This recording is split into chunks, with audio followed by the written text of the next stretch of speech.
ரொம்ப நாள் கழிச்சு ஃப்ரெண்ட்ஷிப் டே அதுவுமா என்னுடைய எல்லாரையும் மீட் பண்ணதில் ரொம்ப சந்தோஷம்.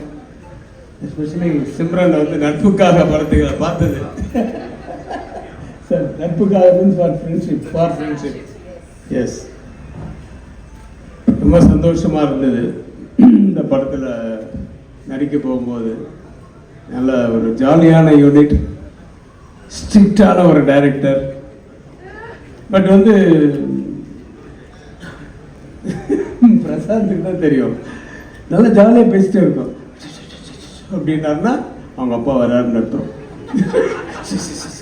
அப்படின்னா ஸோ மகனாக இருந்தாலும் அந்த இயக்குனர் அப்படின்ற ஸ்தானத்துக்கு வந்ததுக்கு அப்புறம் அவங்களுக்கு பயப்படணுன்றதை இன்னும் காப்பாற்றிட்டு இருக்காரு.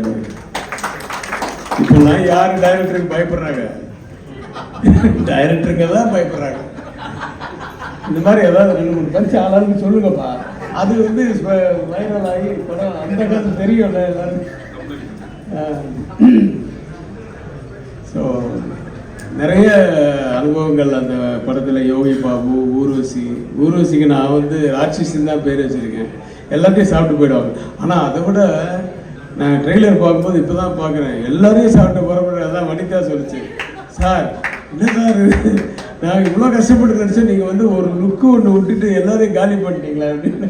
தியாகராஜன் சார் ஷார்ட்டில் நடிச்சிருக்காரு சொல்கிறீங்க. அப்படி அந்த ஒயிட்டு முடிக்கும் அதுக்கும் அப்போ ஃபாரினர் மாதிரி அப்படி ஒரு லுக்கு. ஸோ இப்படி ஒரு சந்தோஷமாக இருக்கிற இந்த அனுபவம் வந்து அப்படியே தொடரணும். ஆஃப்டர் ரிலீஸும் தொடரணும். ஒரு சக்ஸஸ் பார்ட்டியும் இருக்கணும். ஒரு நல்ல ஒரு ஃபங்க்ஷன் வைக்கணும் மறுபடியும் அப்படிங்கிற மாதிரி நான் ஆண்டவனை வேண்டிக்கிட்டு, நான் முதல்ல வெளியில் கிளம்பணுங்கிறதுக்காக பேச கூப்பிட்டாக்க நான் வந்துட்டேன். Sir, all the very best to the whole team.